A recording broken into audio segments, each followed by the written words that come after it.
Sound checking हो रहा है। ठाकुर जी को स्वयं दिया भजन कर भजन करने के चेकिंग चल रही है। ठीक है, ठाकुर जी को स्वयं दिया था ना गाने के बाद। अरे पूरा स्पीकर माइक वायर केबल सब चल रहा है, वैसा तो कुछ नहीं ये किया। बजाया था मालूम पड़ रहा है, ये खुला रखा है। हाँ पूरा कुछ नहीं हुआ, सब मैं केबल ये वायर। जो बजाया था ना ये यादव, ये इसको बांधा भी नहीं है अभी। बरसात का टाइम है, ये हवा में नीचे चला जाता है ना, तबला सीखते हैं उसमें मालूम नहीं है, इसको बांध के रखने का। क्या ये लोग को सब दिमाग वैसे ही रहता है सब, उसे खुला छोड़ दिया बस। वो चला गया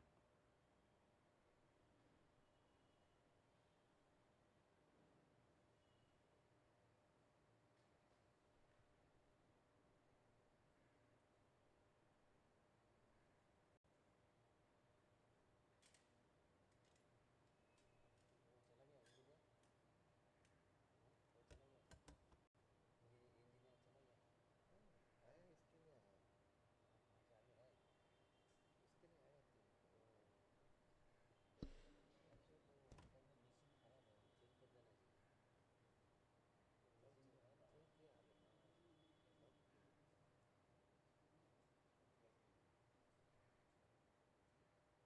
ऐसा प्रॉब्लम सब किया।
खण्डन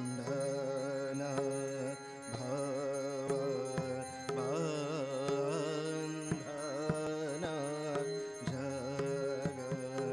जगद्वन्दन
Vareya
दर्शन प्रेमार्पण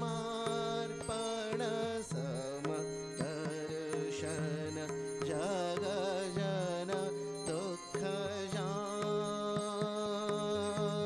नमो नमो प्रभु वाक्यमनातीत नमो नमो प्रभु वाक्यमनातीत मनोवचनै काधा प्रभु मनोवचनै काधा ज्योतिरज्योतिभुजल हृदिकन्द ज्योतिरज्योतिभुजल हृदिकन्द तुमि तमो भञ्जनः प्रभु तुमि तमो भञ्जनः नमो नमो प्रभु वाक्यमनातीत नमो नमो प्रभु वाक्यमनातीत मनोवचनै काधा प्रभु मनोवचनै काधा ज्योतिरज्योतिभुजल हृदिकन्द ज्योतिरज्योतिभुजल हृदिकन्दर तुमि तमो भजनः प्रभु तुमि तमो भजनः धिधिधिरङ्गरङ्गमं भाजे अङ्गसङ्गमृगं धिधिधिरङ्गरङ्गमं भाजे अङ्गसङ्गमृगं गायछे छन्द भक्तवृन्द आरती तोमा गायछे छन्द भक्तवृन्द आरती तोमा जय जय आरती तोमा हर हर आरती तोमा शिव शिव आरती तोमा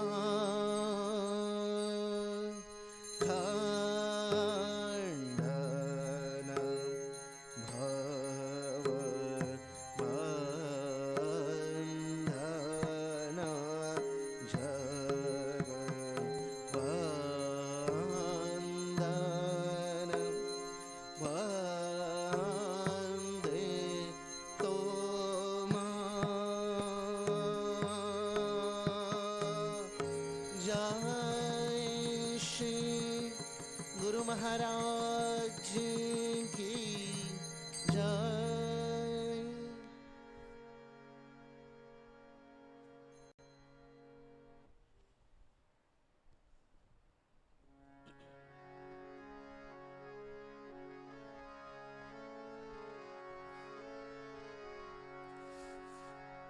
ॐ ह्रीं वृतं त्वमचलो गुणजे गुणेड्यः नक्तं देवं सकरुणं तव पाद पद्मं मोहङ्कषं बहुकृतं न भजे यतोऽहं तस्मात् त्वमेव शरणं मम दीन बन्धो भक्तिर्भगश्च भजनं भवभेद कारी गच्छन्त्यलं सुविपुलं गमनाय तत्त्वं वक्त्रोद्धृतोऽपि हृदये न मे भाति किञ्चित् तस्मात् त्वमेव शरणं मम दीन बन्धो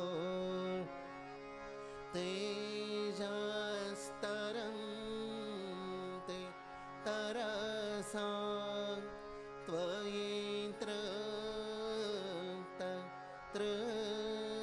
कृष्णा रागे कृते ऋतपथे त्वयि राम कृष्णे मर्त्यामृतं तव पदं मरणोर्मे नाशं तस्मात् त्वमेव शरणं मम दीन बन्धो कृत्यं करोति कलुषं कुहकान्तकारी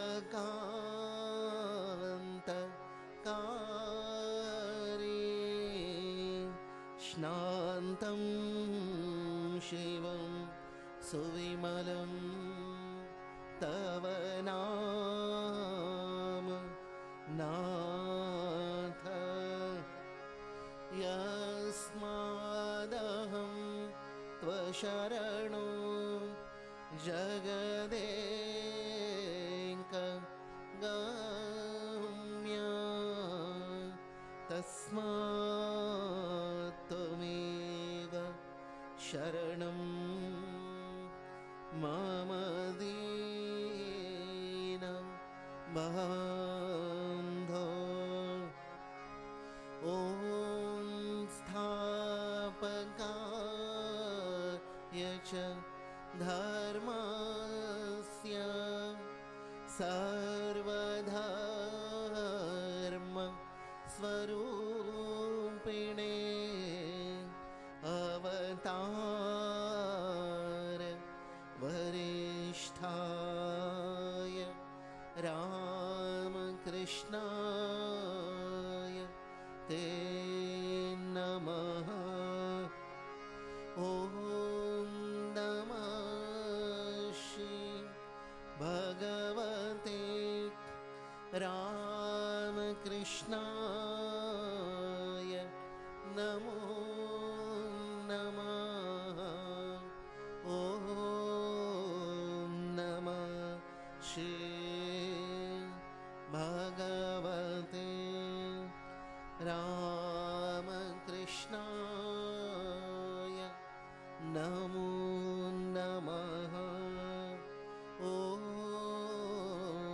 नमः श्री भगवते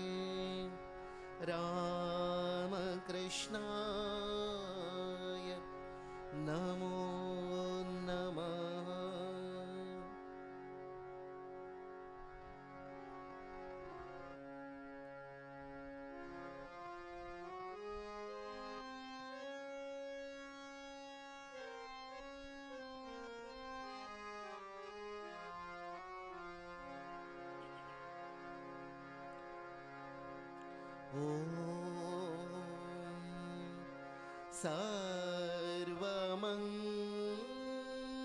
सर्वमङ्गल माङ्गल्ये शिवे सर्वार्थ साधिके शरण्ये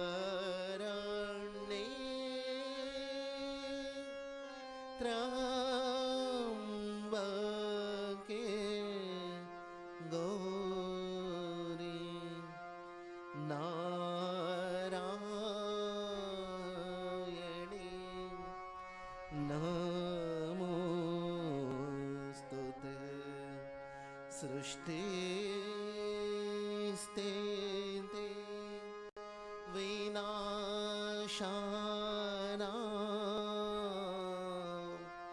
शक्ति भूते सनातनी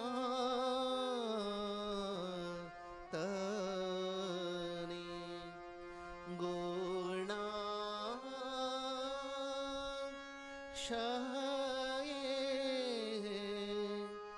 गो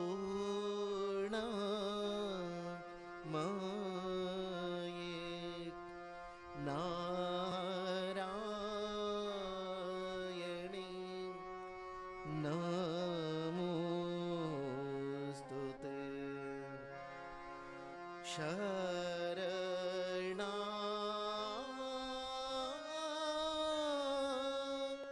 गाता दीनार्त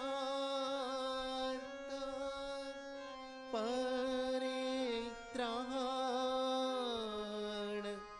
परायणे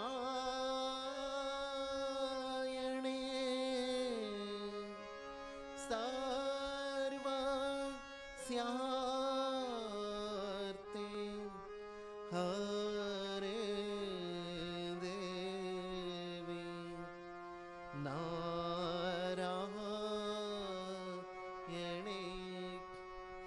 नमोस्तुते जय नारायणे नमोस्तुते जय नारायणे नमोस्तुते जय नारायणे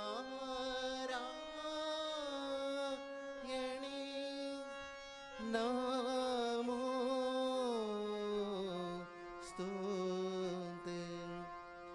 जय नारायणे नमोस्तुते।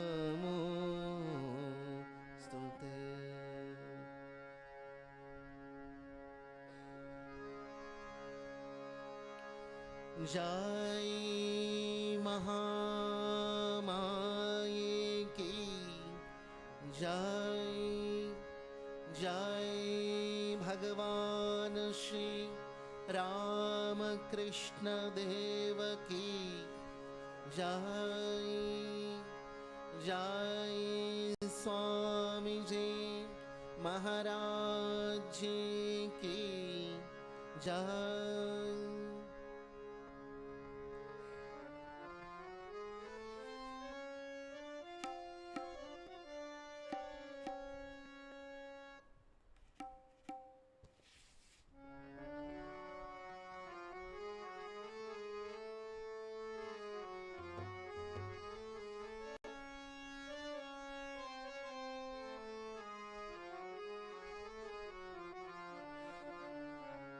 प्रकृतिं परमां अभयां वरदां नररूपधरां जनतां पहरां शरणागतसेवकतोषकरीं प्रणमामि परां जननीं जगतां गुणहीनसुता अपराधयुता कृपयाद्य समोधरमोहगतां तरणीं भवसागरपारकरीं प्रणमामि परां जननीं जगतां विषयं कुसुमं परिहृत्य सदा शरणाम्बुरुहा धृतशान्तिसुधा पिबभृङ्गमनो भवरोगहरां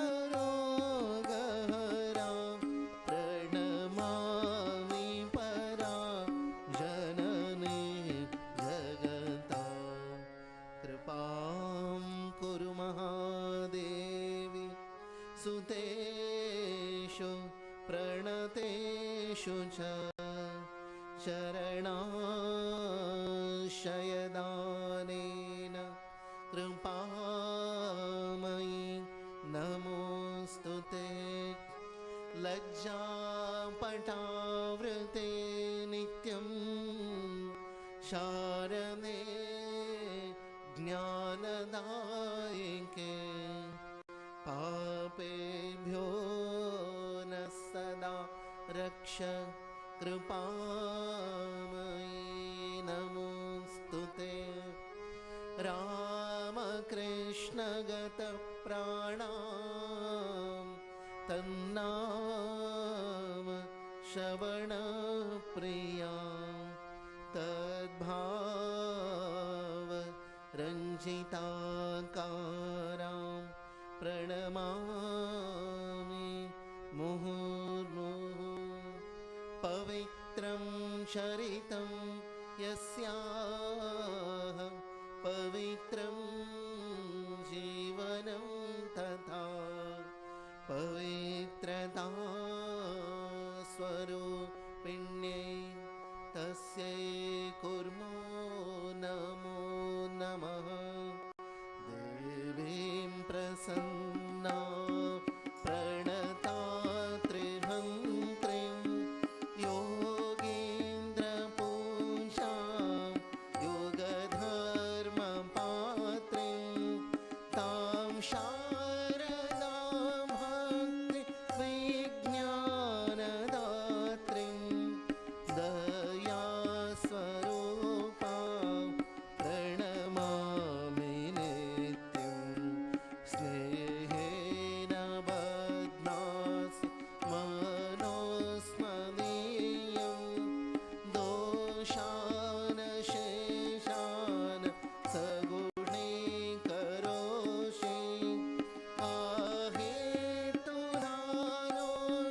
दयसे सदोषा स्वाङ्के गृहीत्वा यदिदं विचित्रं प्रसीद मातर्विनयेन याचे नित्यं भव स्नेहवती सुतेषु प्रेमैकविन्दुं क्षीरदग्धचित्ते विषिञ्च चित्तं कुरु न सुशान्तं जननीं शारदां देवीं रामकृष्णं जगद्गुरुं पादपद्मे तयोषित्वा प्रणमामि मुहुर्मुहुः प्रणमामि मुहुर्मुहुः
हनुमान चालीसा।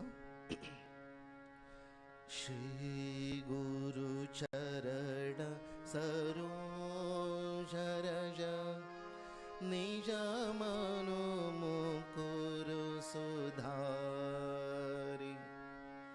बरनो रघुवर विमल जसु जो दायक फल चारि बुद्धिहीन तनु जानिके सुमिरौ पवन कुमार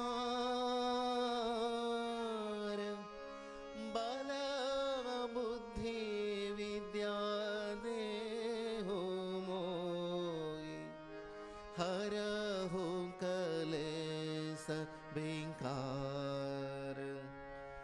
जय हनुमान ज्ञान गुण सागर जय कपीस तिहु लोक उजागर।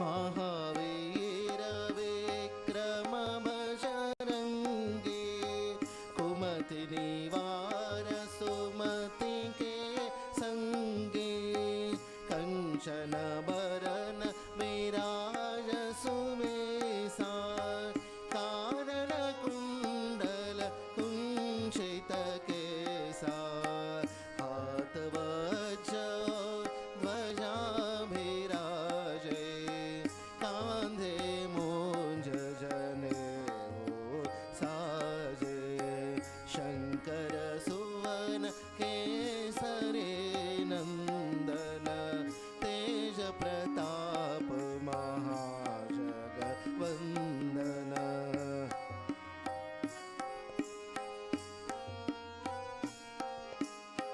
विद्यावान गुणी अति चातुर, राम काज करिबे को आतुर, प्रभु चरित्र सुनिबे को रसिया, राम लखन सीता मम बसिया, सूक्ष्म रूप धरि सियहि दिखावा, विकट रूप धरि लंक जरावा, भीम रूप धरि असुर संहारे, रामचंद्र के नाज संवारे।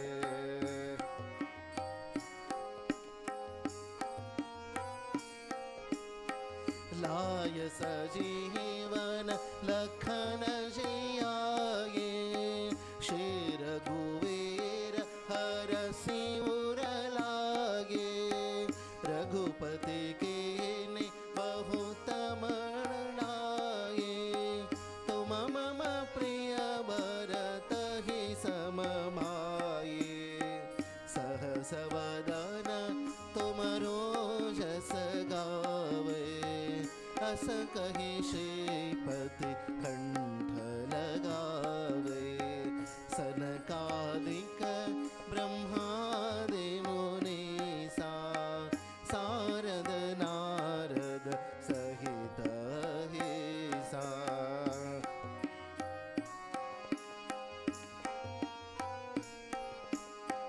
जम कुबेर दिक्पाल जहाते, कवि कोविद कहि सके कहाते, तुम उपकार सुग्रीव कीन्हा, राम मिलाय राजपत दीना, तुमरो मंत्र विभीषण माना, लंकेश्वर भय सब जग माना, युग सहस्र योजन पर भानु, लील्यो ताहि मधुर फल जानु।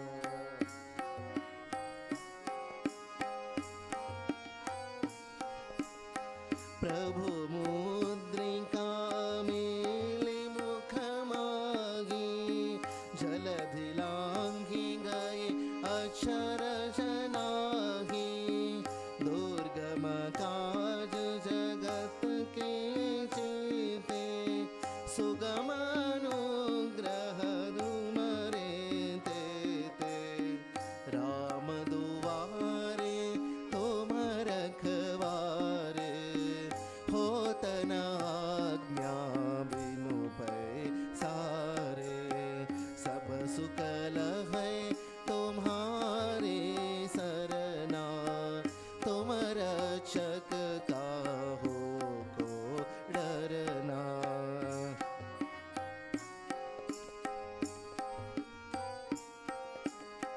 आपन तेज संहारो आपे, तीनों लोक हांकते कांपे, भूत पिशाच निकट नहीं आवे, महावीर नव नाम सुनावे, नासे रोग है सब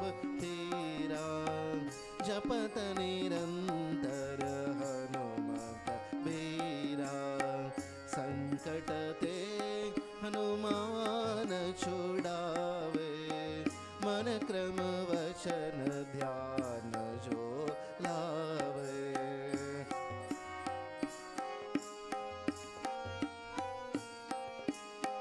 सब पर राम तपस्वी राजा, तिनके काज सकल तुम साजा। और मनोरथ जो कोई लावे, सोई अमित जीवन फल पावे। चारों युग परताप तुम्हारा, है प्रसिद्ध जगत उजियारा। साधु संत के तुम रखवारे, असुर निकंदन राम दुलारे।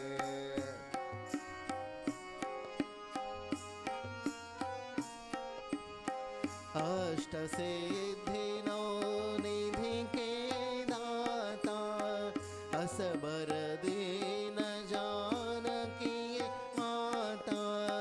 राम रसायन तुम्हारे पासा, सदा रहो रघुपति के दासा।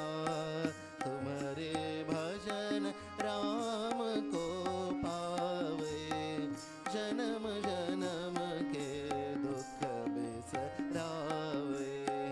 अंत काल रघुपरपुर जाई, जहाँ जन्म हरि भक्त कहाए।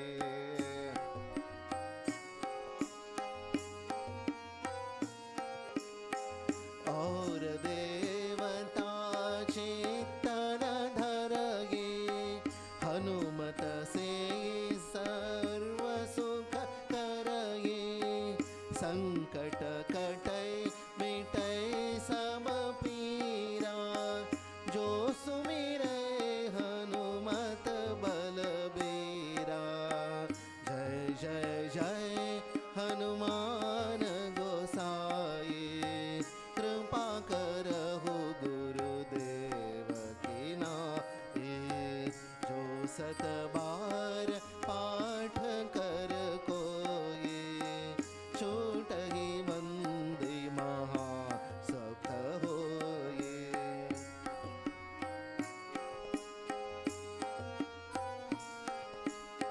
जो यह पढ़े हनुमान चालीसा, होय सिद्धि साखी गौरीसा। तुलसीदास सदा हरि चेरा, खींचे नाथ हृदय मह डेरा। खींचे नाथ हृदय मह डेरा। पवन तनय संकट हरण, मंगल मूर्ति रूप। राम लखन सीता सहित, हृदय बसहु सुर भूप। सियावर रामचंद्र की जय, पवन सुत हनुमान की जय। सियावर रामचंद्र की जय, पवन सुत हनुमान की जय। सियावर रामचंद्र की जय, पवन सुत हनुमान की जय। सियावर रामचंद्र की जय।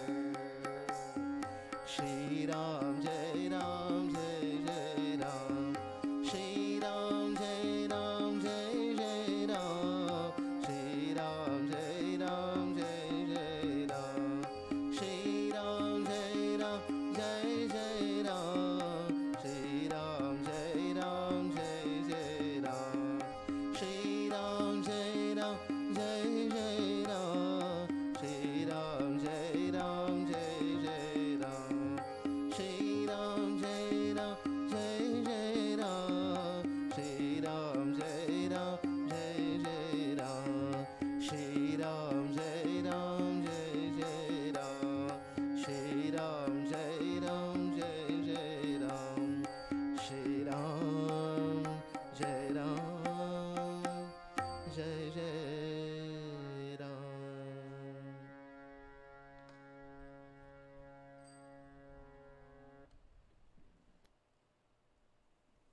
Namah Shri Yatirajaya Vivekananda Suraye Satchit Sukhaswarupaya Swamine Tapaharine.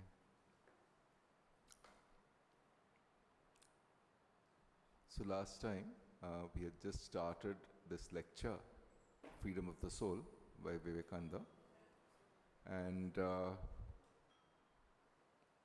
this is focused on the Chandogya Upanishad. And as we had said, that the very initial, at the very start of this lecture, Vivekananda focuses on the Mahavakya that is there in this Upanishad, Tattvamasi, and goes on to analyze what this statement is about. Yeah? Let's repeat a few things from there, because somebody had asked for further clarifications on the understanding of this Mahavakya, and so we will go on with that. And last time what we had said was that, see, he starts off by saying that there is a tendency even within these Upanishads to cloak the core statement in the forms of stories, and then he points out thus a great difficulty arises. We scarcely know the real meaning of any of these stories because the traditions have nearly died out, and the little that is left of them has been very much exaggerated. This is one issue that he talks about. The other, many new interpretations have been put upon them. So here is the central issue that is being outlined here. On the one hand, there is this tendency to cloak core facts or core ideas, core discoveries in the form of stories so that it will be easier for people to grasp, one. Second, because these are stories, they are liable to various interpretations, and so they are relevant in a particular social context.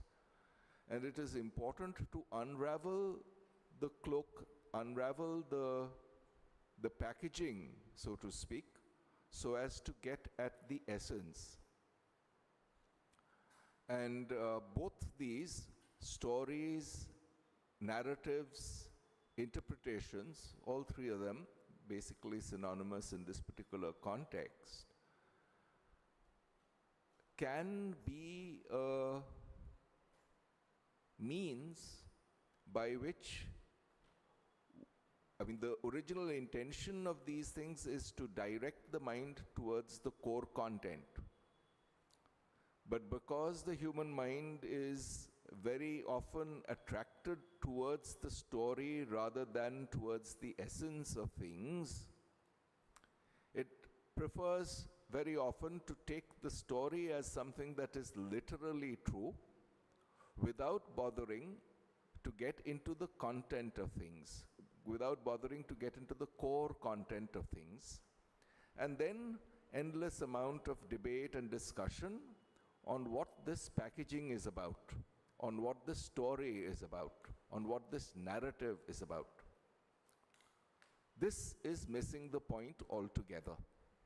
So without pursuing with the enquiry, which is what is encouraged, very often people get waylaid by the story that is the packaging around it, or the narrative that is the packaging around it, or, if you penetrate a little further, the doctrine or dogma that is the packaging around it.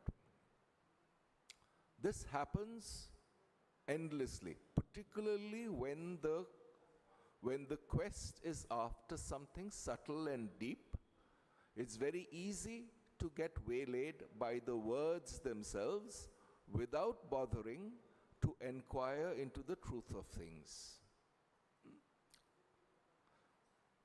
What the Upanishads encourage is this inquiry into the truth, both about oneself and of things around us.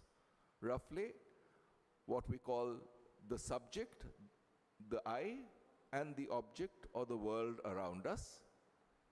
And that which is encouraged is the inquiry. And when this inquiry proceeds in the external world, what is the reality behind this external world? That is referred to by this Sanskrit word tat. And that which we refer to as the empirical me, or the empirical I, or the empirical oneself, that is referred to as tvam. In this story between Shvetaketu and his father, where he is instructed, tat tvam asi, that which you are inquiring into the world and that which you refer to yourself are, in the final count, not differentiable, one and the same. And there are various processes, there are various vidyas, so to speak, through which this inquiry is framed.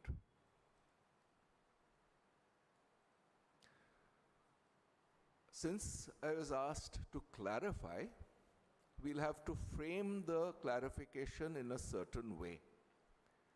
And today let us then frame this inquiry into a pair of opposites. The process of inquiry itself, where the goal is the truth, and the opposite of that here is spinning a narrative or a doctrine or a dogma around it.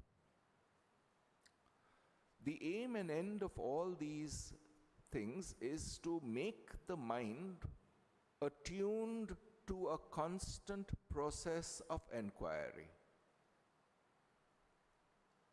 The specific question that was asked for clarifying is, how is this related to the here and now? And the answer is very simple, that this mind to be converted into an inquiring mind, where the guiding force is the love of truth behind both oneself and the world around us.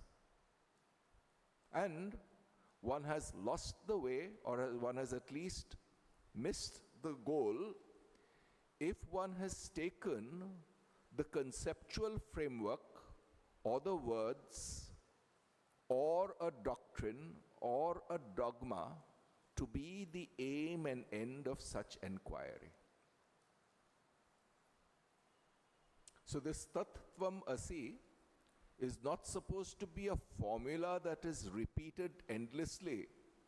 It is supposed to indicate a truth which is to be obtained through inquiry.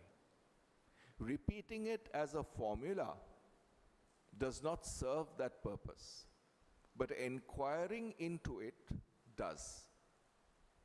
So this conflict or this contradiction in the human mind, there is one which proceeds towards the truth.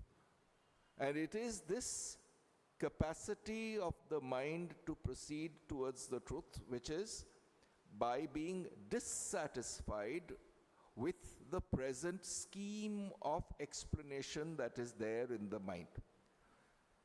That process, this tendency of the mind to gravitate or penetrate towards a deeper and deeper truth, is summarized by these expressions, na iti, sa esha neti neti atma. Yeah? This is again from the Brihadaranyaka. What it emphasizes is this process of inquiry which prevents it from being stuck at a doctrine or a dogma or a narrative or a story, which is basically ripping the packaging apart and probing deeper into what is really true. And a narrative or a story is built around it, around every deeper fact that is discovered, both about oneself and about the world. Let's give a very simple example. there are these, let's trace back human history for about 400 years. There are these various things which fall on the earth when we lift it and release it. The moon goes around the earth goes around the sun. All these as isolated facts were known. Yeah? What one does is inquires into what is the basic, more fundamental truth underlying all of this, and one comes up with a way of grasping these multifarious phenomena under a common rubric, under a common unifying principle. And that principle through which the human mind grasps these multifarious phenomena is called gravity. So the principle, the scientific principle of gravity, is something that puts together, that unifies and finds a common principle that unifies a whole bunch of disparate phenomena. You ask a naive person who has not thought about it on the road, and ask him, well, you have a stick in your hand, you allow it to go and it falls to the ground. And now you look at the moon and it seems to be spinning around the earth. It rises and in the east, sinks in the west, etc. Do you think that these are related? And the immediate naive answer to this is no, they are not related, they are just disparate phenomena. But the inquiring mind does not get stuck there. It starts probing various phenomena, and the principle of knowledge that we talk about, the principle of truths that we talk about, is something that is capable of unifying such disparate phenomena into one unified framework. This unified framework then becomes a narrative for explaining various other things, but it is not the be-all and end-all. It is not something that one stops at. And this further inquiry, once a narrative has been built on a bedrock of truth, which means as a principle that unifies a lot of disparate phenomena into one, further inquiry is encouraged. And it is precisely this kind of further inquiry, I'm talking about Newtonian discovery of gravity, and then a few centuries after that, early 20th century, just this principle of gravity was found inadequate, and a deeper principle, that which we call relativity today, was discovered by Einstein and verified. This scientific inquiry, scientific query into the world, what does it do then? It starts taking as its raw data various observed phenomena, then tries to find unifying principles behind all of them. And once it's succeeded in unifying a certain collection of phenomena, that unification is given in the form of a law or a principle, and that explains a number of other things. This is then spun into a scientific narrative. Look, that this is the tentative thing that explains so many disparate phenomena. And then some new thing comes along which is not explained by such things, and one probes deeper to get a more fundamental, deeper explanation, a deeper unification. What is being encouraged in the subjective world as well here is that same process, the same scientific temper, which takes as raw data the subjective perception of diverse phenomena and proceeds to ask, what is the unifying principle between these diverse perceptions? And sometimes, mostly in traditional organized religions, and for people who are casually interested in such things, takes the form of a doctrine. Very often takes the form of a doctrine or a dogma. And most of the time,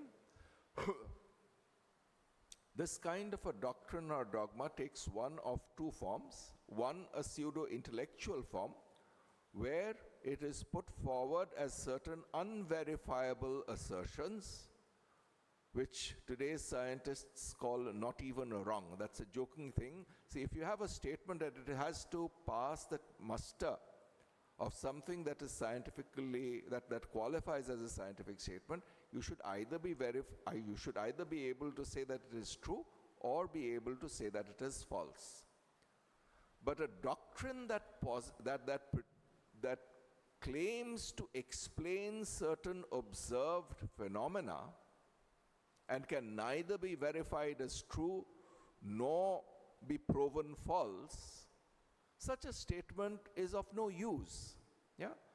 One might as well posit, say for example, very often people come up with this kind of a query, something unfortunate has happened to an individual.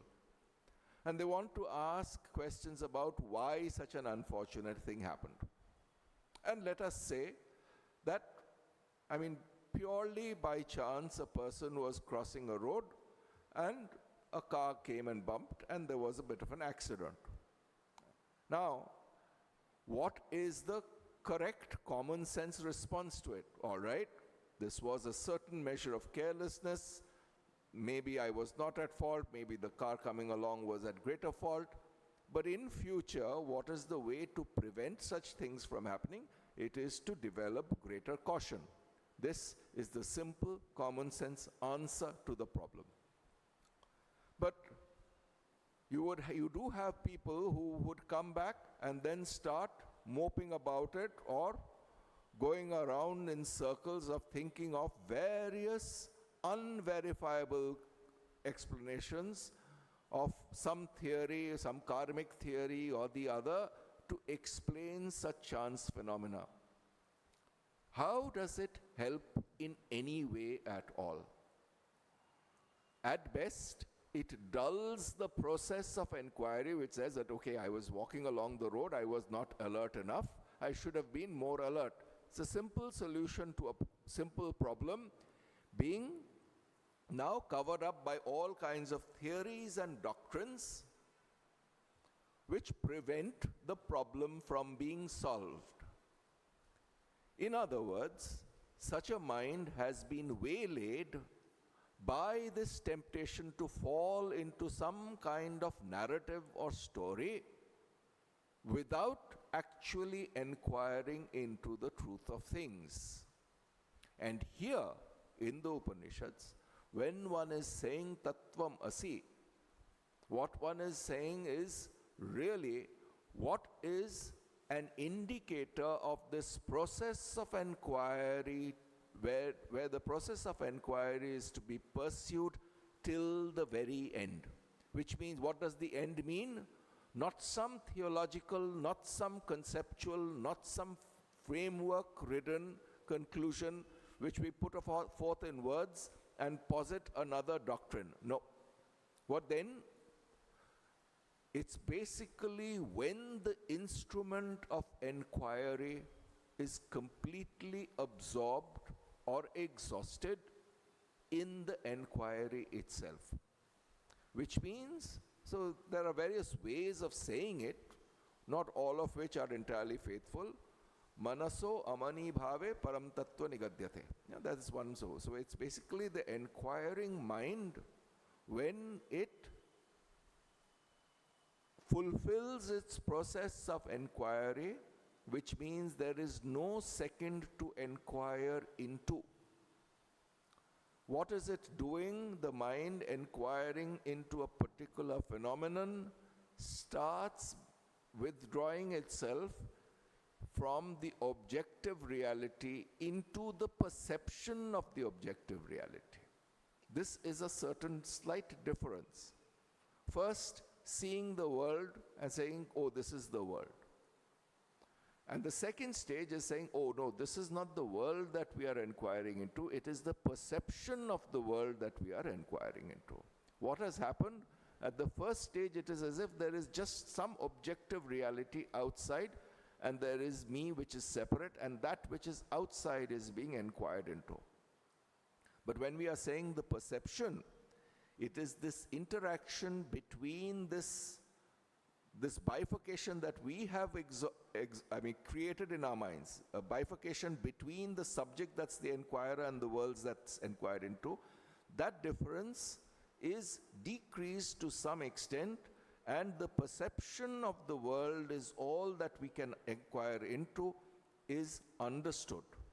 And so the inquiry then becomes into this perception and not to just a world outside. What has happened is the world outside has now been recognized willy-nilly as a narrative that we have built up. A story, convenient story that we have built up in order to be able to interact with other conscious beings. At the next step, what has happened is that we understand that, oh, there is this shared perception of the world, this shared narrative, which one's individual consciousness grants a reality to. That is what is to be inquired into. And then, again, what can we do? We have two more further options. Either we can collect this collection of perceptions into another story, or we can further probe into it to ask what is the reality behind them. What is being emphasized here is that if one maintains this alertness or awareness in the very moment, then this inquiring mind is trained to be alert and conscious in every moment of perception.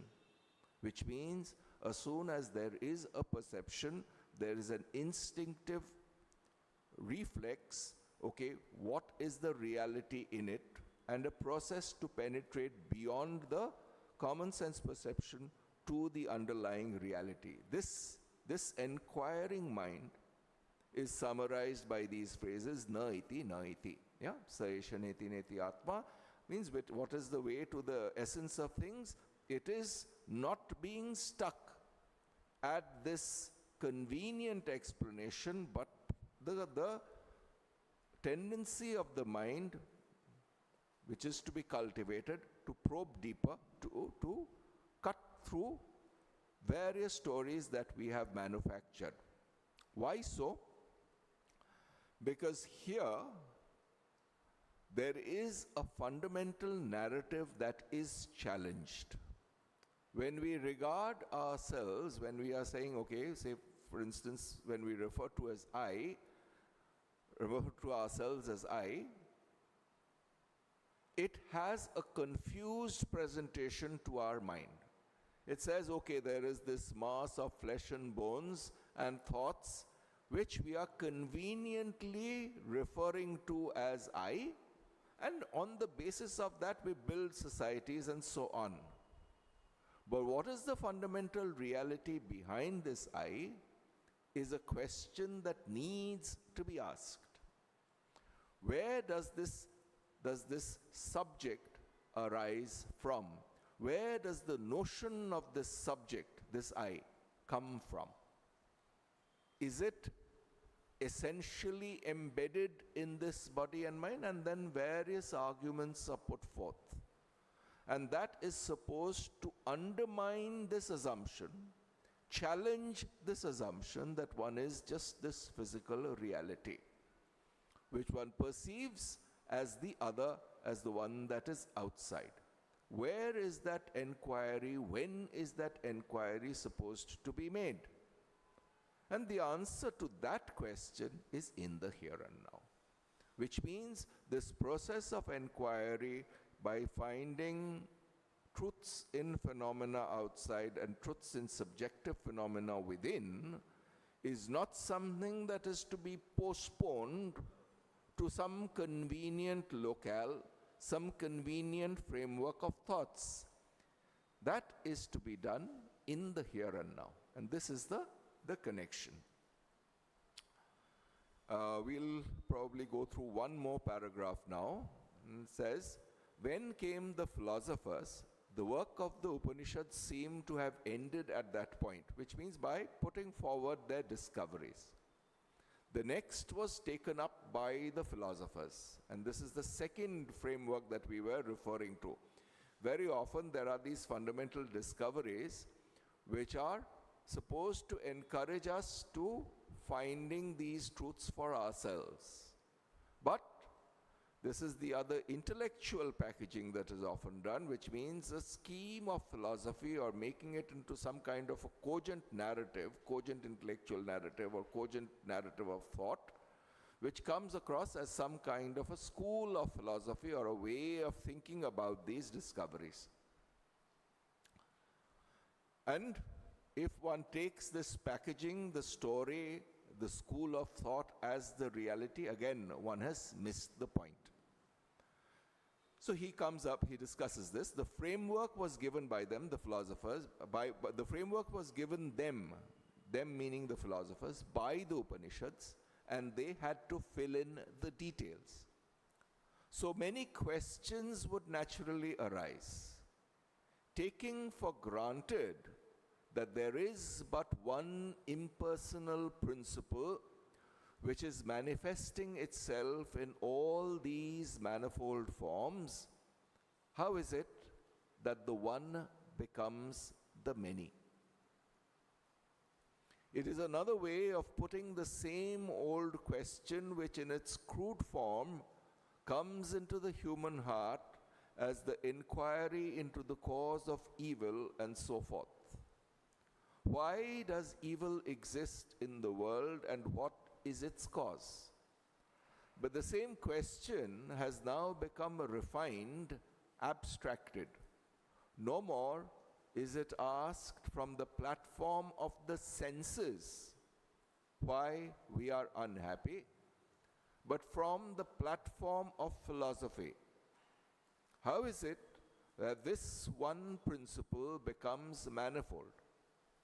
And the answer, as we have seen, the best answer that India has produced is the theory of Maya, which says that it really has not become manifold, that it really has not lost any of its real nature. Manifoldness is only apparent. Man is only apparently a person, but in reality he is the impersonal being. God is a person only apparently, but really he is the impersonal being. So, first, a certain collection of discoveries. The core discovery here being emphasized is this statement, this Mahavakya, Tattvamasi. And then the lesser minds, the philosophers who are not, or who are bothered about framing this in a particular cogent narrative that has its purpose.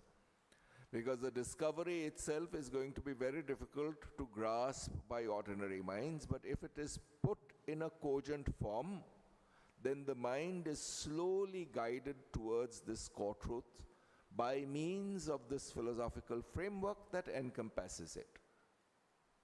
And then the natural question comes to mind.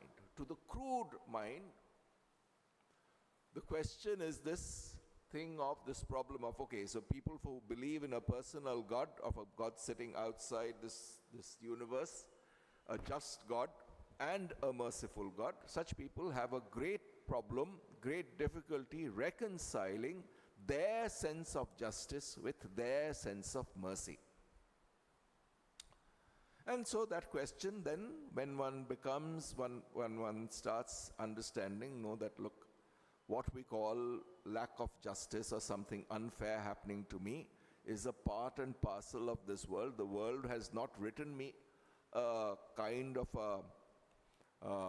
a deed saying that it is going to satisfy my moral sense or my sense of justice. Yeah? And most of the time, these affronts to our sense of justice is basically telling that, look, we are not the center of the universe. The universe is going to go on its own way. Some of it we might regard as fair, some of it we might not. And that's is not supposed to be something that is a final piece of query, which means that if there is a conflict between one sense of justice and one sense of mercy in the world, then the enquiry is to be made into that subjective sense, not into building some kind of theology behind an all-merciful God and a theology behind a just God. Yeah? It's essentially the enquiry is being redirected from an objective enquiry into this subjective perception of that which is just and that which is merciful.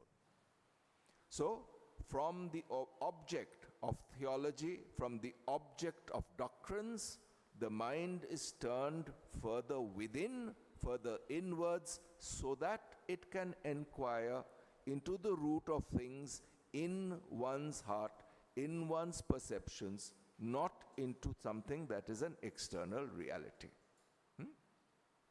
What happens as a result? The individual is depersonalized. Here's a simple example. I'm very fond of watching this naturalist called David Attenborough. So when you have, say for example, there are carnivorous animals in jungles and other places which prey on others, yeah, which prey on other animals. So if the preyed upon animal had a sense of justice, that for no reason that animal is killed and eaten. And now you take the point of view of the animal that is preying. If it did not do that, then it would die. So either way, there is a certain balance. If we try to put our human or individual sense of justice into this natural world, then what we are doing is we are taking our very limited anthropomorphic sense and putting it into a domain where it just does not belong. Yeah? What the reality about phenomena is telling us is that it is important for us to restrict our very anthropomorphic senses of justice and morality to the place where they belong, to the framework where they belong.